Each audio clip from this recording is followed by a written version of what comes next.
Tuesday's art tips. I'm just going to run through a few things to help you so that when you're struggling for inspiration, you've got some things there already in your locker, as it were, to draw on. Obviously, one of the most obvious things may be to have a sketchbook. People talk about that all the time. Have a journal, and that is good. Take it with you wherever you want if you can. I know I can't really do that in my place of work and just start jotting things down, but if I was out and about and it was my free time, then obviously that would be something that I could do.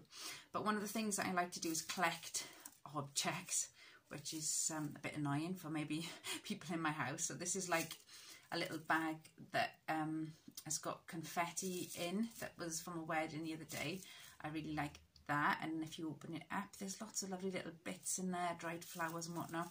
So that could be something that you might pull out at some point. It could be something like a stone that you see at the beach. Just pick it up, put it in your pocket, take it home. Pick some wild flowers, allow them to dry on a sunny windowsill, see what happens with them. So keep them for when you do your project next. When I'm out, I always have plenty of battery on my phone to take pictures, and I just love taking pictures of things, and then from time to time then I can just go through and discard them, or I go through and do something with them. I might then email it to myself, make it bigger on my laptop so I can really do something with it. I'm not struggling like on my phone, going, oh, what's that? And my phone's timing out, and then I'm tapping my phone again and trying to get it open up. So if you find something that really inspires you, don't just keep it on your phone. Email it to yourself, then you can delete it, and then it doesn't take up a lot of space on your phone.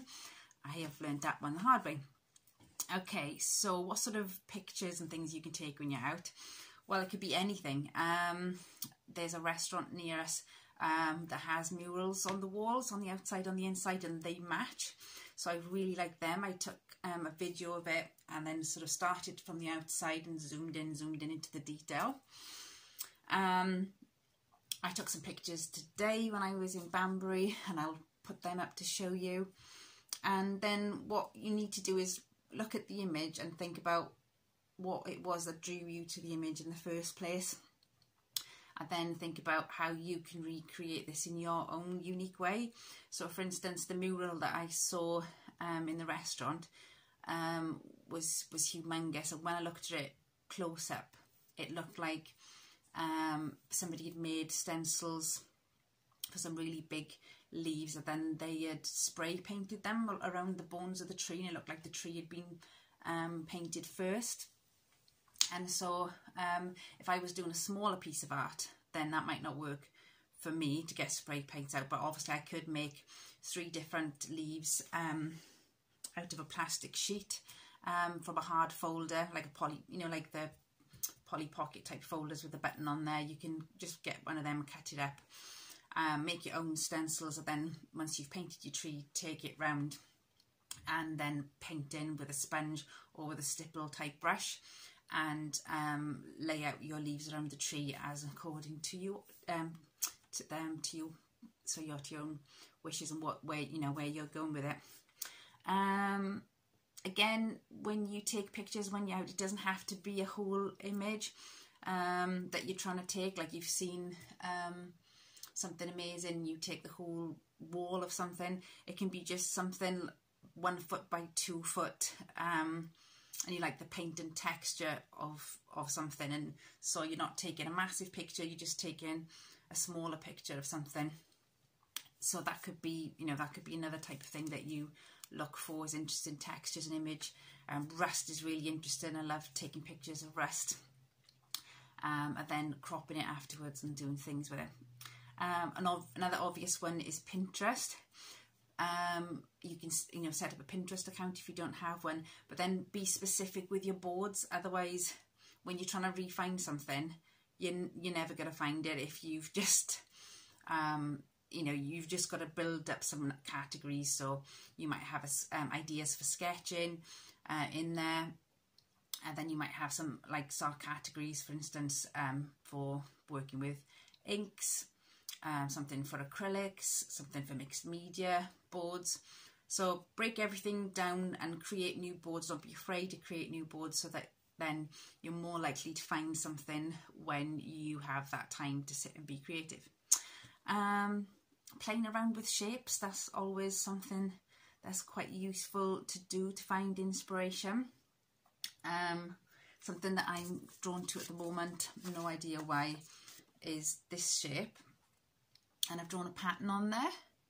So what I'm hoping to do is to recreate this shape in different forms, but on the same background surface, but each one will have a different texture and pattern on there.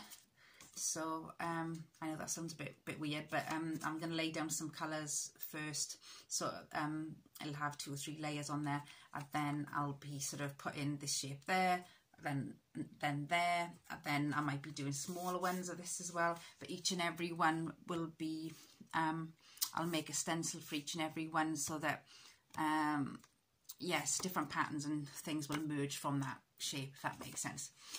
So there's plenty of ideas there for you, and you might want to comment and tell us what your inspiration is. Then please do share that with us. And I think when you come to using your inspiration, you've got your ideas and you've got them round with you, just take some time to relax. Just don't rush into it. Maybe light a candle and then just put some chilling music on. You don't want anything heavy. And then when you feel like you've got the energy to start, go for it. And if you don't feel like you've got the energy and you're really tired, then that's probably not the best time to start. Otherwise, you'll start to do something and it'll just fizzle out within a few minutes, because you won't have mentally the power there to start to be creative. So yeah, so sometimes don't push things. It's best to relax, chill out, and then go into it when you're ready. So I hope that's helpful for you, and yeah, leave me some comments and let me know some of your ideas as well. Okay, take care, good night.